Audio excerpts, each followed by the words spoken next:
On January 30th, 1974, The Muppets Valentine Special debuted on ABC. As its title might suggest, it focused on the great romantic couples of the Muppets. You know the ones, the legendary love stories that have been written about in sonnets and bathroom stalls. Miss Mousy and Droop, Mia Farrow and Thog, and of course, George the Janitor and his mop.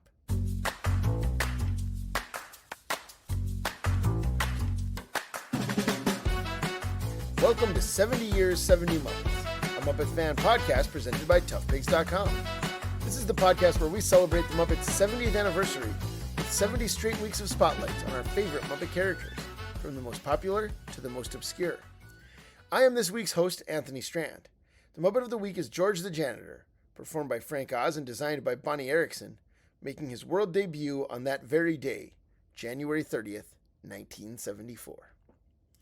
In my house, we watch the Muppets Valentine Special every single year. My kids have seen it as often as they've seen Rudolph or the Great Pumpkin. Every single year. As far as my family is concerned, it's one of the core holiday specials. That weird group of characters have become a regular part of our lives. Wally, Brewster, Rufus, the Crumpet. The Crumpet lives! My kids did that spontaneously when I asked them about the special. So you can see I'm not kidding. Every February 14th, we swoon at the Kuzbanians and laugh at Froggy One and Corton, but the real highlight for all of us is the relationship between George the Janitor and his one true love, his mop.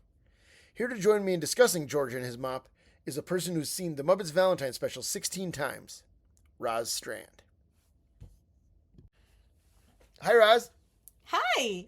You ready to talk about George the Janitor's mop? I'm always ready to talk about George the Janitor's mop. So we watched... we haven't seen this thing since February. Yeah, that doesn't matter. It's not like it's so deeply embedded in our hearts. We can just pull it up at random. That's true. and relive the entire thing. That's true. So we've been watching it every year since 2010. Was it 2010? Okay. Can you imagine we were dating and I wasn't like, we got to watch Muppets Valentine Special? It feels like... No, I was going to say like 2007. We didn't know each other then. Oh, that's when I'm talking... 2010 is the first Valentine's Day we were Oh, together. it is? Yes. Okay. Yeah, so I'm bad with dates. Yeah. So I'm not going to get that right. Uh-huh. But yeah, that sounds right. Yeah. Yeah, so it's, my goodness, like 15 years? Yeah, every year. That's insane. Yeah. Why are we doing this? Because we love that. Oh, yeah. Because it's the best Muppet thing. The best. It's the best Muppet thing ever made. It really is. Why do you like Muppets Valentine Special? It's just so weird to see the origin of the Muppet Show without the Muppet Show. There's like none of them. There's none of it. It's like, we just really, really want this to stick, and so this is what we're putting out to a whole bunch of publicity people. Yeah. Like, that makes no sense, but that's why we love it. It's just, it's weird, and it's all about love, and I love me some Thog, and Thog's all up in this. That's and right. So that's fabulous. And then there's the Kuzbanians. Yeah. Which is how we made our actual children. We have two children That's, that we made using the Kuzbanian method. Yeah, that's canon. That is? Is Yeah. that right? Okay. Yeah, our kids were created the same way that kids are created on Kuzbane. Groovy, or whatever. Yeah.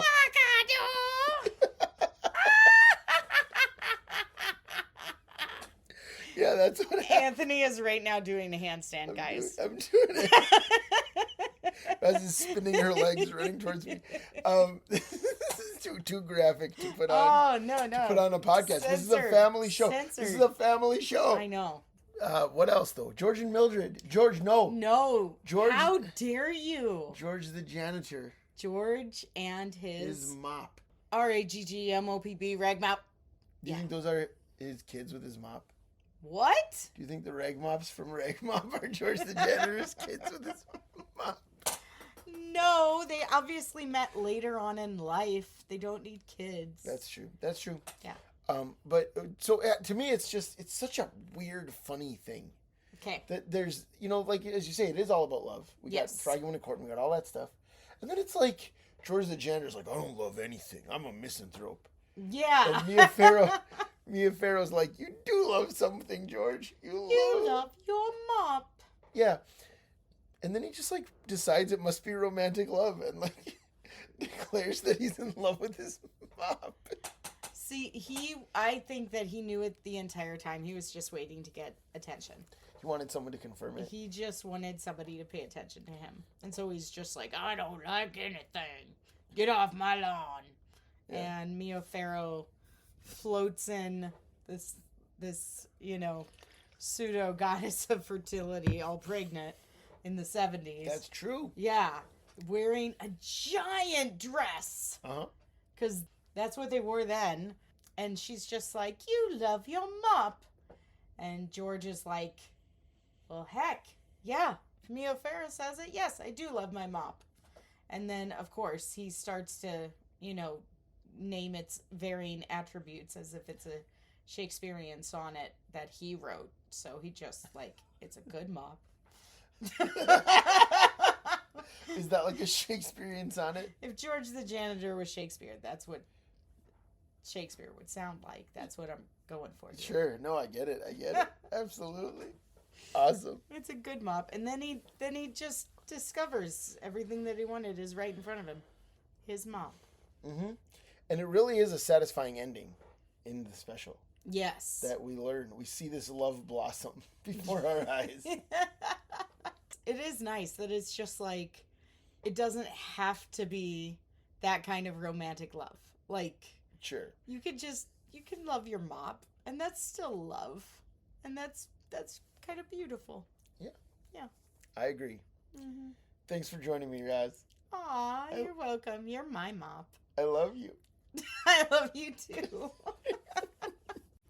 Thanks again to Roz Strand, a person I love as much as George loves his mop. But wait, is George the janitor dedicated to his mop? Does he love his mop as much as I love Roz? The truth is more complicated than that. The next time we see George, he's dancing, but not with his mop, with a lady. The sketch is at the dance in the very first episode of The Muppet Show, and the lady in question is Mildred. Mildred, Becca Petunia's role model, FrogFan 76's special interest, and previous Muppet of the Week honoree. In that first Muppet Show episode, George and Mildred have this exchange. You're such a smooth dancer. Ever since we've started, I feel like my feet have never touched the floor. They haven't. You've been standing on mine. Well, that doesn't seem very romantic, but the thing is that they kept dancing together week after week. The Muppet Show's first season has 24 episodes. 23 of them have At the Dance sketches, and a remarkable 21 of those have George and Mildred dancing together. Tough Pig's own Joe Hennes wrote a deep dive into their dance history back in 2018, and he joins me now to talk about this exciting romance. Joe Hennes, welcome back to 70 Years, 70 Muppets. What a thrill. I feel like I've been gone for 68 weeks. That's not true at all. No. It's just how it feels, Anthony. We did that one dumb episode about pigs and that other dumb episode about pigs, remember? Sure do. This one's not about pigs, though. No, and it's not going to be dumb. It's going to be insightful. So, we're talking about George and Mildred, the power couple of The Muppet Show. I thought of you because in 2018, you wrote an article entitled True Love on The Muppet Show about George and Mildred. It's true. So what makes you love that pair? I mean, I love the fact that there is this secret love story. On that episode of Community where Abed is making friends with this pregnant woman and then he ends up delivering the baby and it all happens in the background of the episode. Yeah. So this reminds me of that where there's this whole story about George and Mildred happening in the background of season 1 of The Muppet Show. And no one ever talks about it. We're always, and I think that when I wrote that article, I was also very much thinking about, we always talk about Kermit and Piggy and Gonzo and Camilla, whatever it is. And it's there's another one out there. There's actually not that many Muppet couples. And so let's put a little spotlight on George and Mildred. I have some new observations since I wrote that article.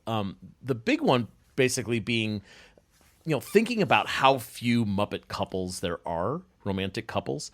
And sure, which is, let's be clear, a side effect of how few female Muppets there are. Absolutely. And also the fact that romantic couples are going to be heteronormative. Yes. In general, in the Muppets. That is also true, yes. I have categorized Muppet couples into 3 different categories. So the first category being, they're so different, how could it work? And that's Kermit and Piggy. Like, they're 2 different species. Same with Gonzo and Camilla. Like, just visually speaking, they're different sizes. So totally different people. The next one is, they're so same. Of course they're together. So now you got your Wayne and Wanda. You got your Floyd and Janice, who I'm putting in that category because they are seen within the context of the Electric Mayhem. They are always together. So, of course, they're a couple, that sort of thing. And then the third category is just George and Mildred. And it's like, because they're not the same, but they're not so different that you can't see them being together. They're both kind of like humanoid. I know Mildred's kind of a little bit more abstract or bird-like, but like they're kind of humanoid. Like they feel like they're like just these real people who found each other from working on this show and just started this bizarre romance together. Sure. Well, and they both read as older, certainly. Yep. True. Which, as we've discussed, the Muppet Show season 1 is obsessed with everyone being old for some reason. Hilda is also old. Yeah. Statler and Waldorf. That's true. Everyone's either old or ageless or Scooter, and that's it. Right, yeah. But there's so much fascinating stuff about the two of them together, like the fact that, Frank Oz, at least in the At the Dance segments, because Mildred was performed by a lot of different people, like he uses voices for each of those characters that I don't think we hear anywhere else in the Muppet canon. The low, like, breathy George voice and the like kind of sing-songy old lady voice from Mildred. And like we can even look at, Miss Piggy, Fozzie Bear, Grover, like you can kind of hear that timbre in a lot of different characters. But these two I feel like are very specific, like as if he was saving these voices just for George and Mildred. Sure. The special couple. That's right. Yeah. You had asked me before signing on here if I could watch a bunch of At the Dances with the two of them. Yeah. Which I did, and you did as well, which was a joy. I sure did, yeah. What a treat. As I told you before recording, my son Miles and I watched them all this morning, and he was locked in. There's something so special about specifically George and Mildred in these segments. One thing being that in all of the, like you look at the whole At the Dance of season 1 as a chunk, like they kind of show up like sporadically in the first few episodes, and then it's like they are in every single At the Dance, most of which they are the first ones to say a joke, which means that like they're really getting a spotlight here. Well, and even beyond the joke, there are so many that start out with like George and Mildred doing something visually funny. Yes. They are holding each other out at a distance and like swinging around slowly, or like George is just kind of like hopping furiously for no reason. That's my favorite. That's really funny. Okay, so I always think about Frank performing both of them at the same time, and he's having George do this thing where he's hopping up and down, but he's also looking down, like he's making sure that his feet are doing the choreography correctly.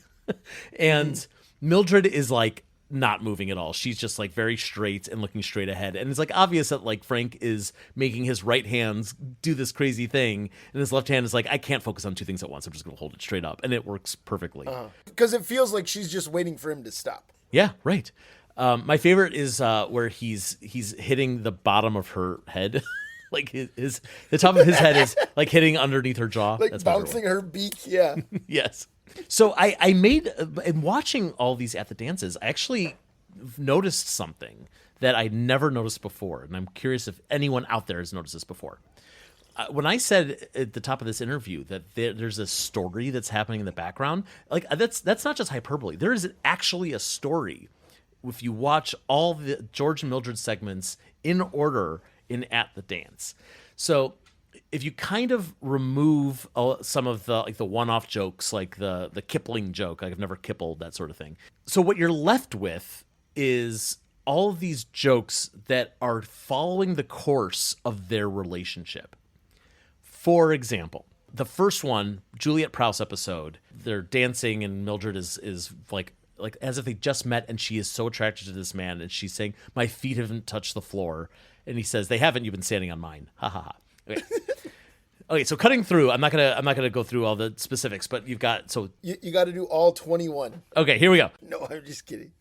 So you got romance with the early romance. Then you've got Mildred talking about her past relationship with her ex-husband, and then you've got they start talking about kids, like kind of like they're flirting about like, so what's your feeling about having kids or not? And then in the Harvey Korman episode, there's the joke where Mildred's like, "My darling George, even though we come from two different worlds, I'm strangely attracted to you," and George has some stupid joke about being attracted to himself. It's not even a joke, but like still, like they're getting more and more like into each other, and she invites him to dinner in the Bruce Forsyth episode, and she invites him for duckling, which is weird that she's making duckling. Duckling, yeah. Even though he's never duckled.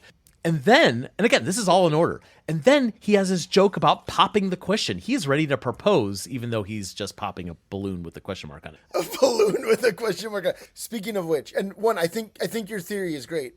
Wait, there's more. There's more, Anthony. Oh, can I pause here just to say that Miles was baffled because he had no idea what pop the question meant. So he actually just turned to me and said, "Why did he do that?" Why did he do it? I don't know, because Mildred was not happy about that. Yeah, right. But anyways, go on. So he pops the question, and then the relationship has started to turn sour. The last two of George and Mildred's appearances in At the Dance together are Kay Ballard episode where she says, "Why is everything we discuss that you take down to the level of the gutter?" And he's like, "Well, I just want to make you feel comfortable." So totally insulting her. The one after that, Mum and Sean's. She says, "There's such riffraff here. Wouldn't you want to be associated with a better class of people?" And he says, "Yeah, but you were the only one not dancing." Again, doesn't make any sense. But like they're starting to bicker. The relationship is not working. And then Mildred after that has never appeared in another At the Dance in The Muppet Show. But George did. George returned for one At the Dance in season 2 in the Petula Clark episode. And he's just in the background, but he's dancing with another woman. It didn't work out. George and Mildred broke up. It's a whole story. It's a whole story arc. We never talk about this. You're right. No, it's like the most complete and satisfying romantic story arc in the Muppets.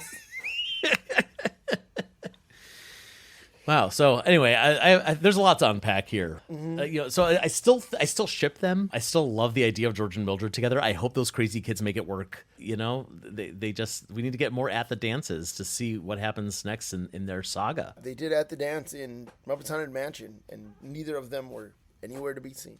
Insane. Like actually insane. It's not an At the Dance without George and Mildred, in my opinion. I assume Eric Jacobson would be playing George if he came back. That just seems like a given. Leslie Carrara Rudolph could do a great Mildred. She's right there. She's already in the special, right? Yep. And they should have just made that. Or Alice Deneen. Alice Deneen was the mummy. She could have played Mildred. Yeah, I could see Stephanie D'Abruzzo doing it. Yeah. I mean, here's the thing. Actually, what I would love to see is like 12 different performers all play Mildred. Like have one Muppet that is deliberately inconsistent. Yes. Just like in the old days. Yeah. That's right. Yeah. It's canon. Joe, you've given us a lot to think about. I'm so glad. Perhaps too much to think about. Perhaps a little too much. Thank you for joining us to talk about George and Mildred. Hey, anytime, buddy. Thanks again to Joe Hennes. So what are we to make of all this? If he didn't end up with his mop, and he didn't end up with Mildred, and he didn't end up with some other lady from the Petula Clark episode, who is George's one true love? I think the real answer lies in this moment from the Florence Henderson episode. George says that he's sick and tired of cleaning up after them lousy pigs. Kermit suggests that he should quit, and George, of course, responds. What? And get out of show business? That's an old joke, and it was even repurposed for Beauregard in the 1979 Muppet Show Annual. But I think it actually does tell us something important about George. As grumpy as he is, and as much as he complains, he really loves working backstage in an old theater. We learned in the Jim Neighbors episode that he worked there before J.P. Gross bought it, which means that George might well be the Muppet Theater's longest-running employee. George could be a janitor anywhere, an office building, a grocery store, a bowling alley, but he chooses to stay in the Muppet Theater because he loves the smell of grease paint and the roar of the crowd. Despite being the janitor, he's on stage almost every week in the first season, not just for At the Dance, but for a number of guest star songs, such as Try to Remember with Sandy Duncan and Sad Song with Paul Williams. George was just itching to get on stage, even though his job was explicitly something else, something backstage. We don't see his backstage cohort Hilda on stage nearly as often as we see George there, because George had been bitten by the theater bug. But the biggest evidence that George loves the theater can be found in the Twiggy episode, an episode that has come up surprisingly often on this podcast. The four main characters, Kermit, Fozzie, Gonzo, and Hilda, are trying to find the Phantom of the Muppet Theater. It turns out to be Uncle Deadly, but before they meet him, they're frightened by a red herring, an imposter phantom in a homemade mask. That imposter, naturally, was our friend George, playing an improv game by himself. After the Muppet Show's first season, George mostly disappeared. Beauregard takes over his old job, you all probably know that. But when George did show up in post-season 1 episodes, it was always on stage, as part of the ensemble. He wasn't the janitor anymore, he was simply a performer. In fact, after several years away from the spotlight, George came back in 1992 for his biggest role yet. Definitely not a janitor here, he's an actor playing the role of a Victorian gentleman. George is the very first person to sing in Muppet Christmas Carol. As the movie's opening number, Scrooge, begins, George looks directly into the camera and says, "When a cold wind blows, it chills you to the bone." He made a few more appearances in the 90s, including one back at his old janitor job on Muppets Tonight. But Muppet Christmas Carol is where I'd like to leave him. George, the artist formerly known as Janitor, ushering in the Muppets' first post-Jim Henson triumph. Frank Oz's familiar voice assuring us that George hasn't left his one true love, show business.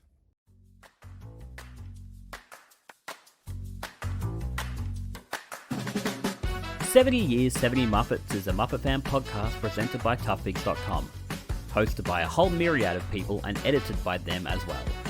Produced by Jared Fairclough. The Muppets 70 logo used with permission by the Muppet Studio with thanks to Danny Iglesias, Frank Reif Snyder and Lee Slaughter. Don't forget to follow toughpigs.com on all social media platforms. You can support us by heading to patreon.com/toughpigs or buying a t-shirt at tpublic.com/toughpigs.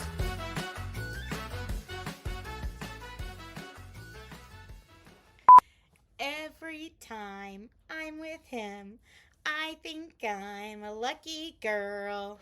For the first time in my life, I'm somebody in this world. Bye-bye, Blue! Bye-bye, Blue!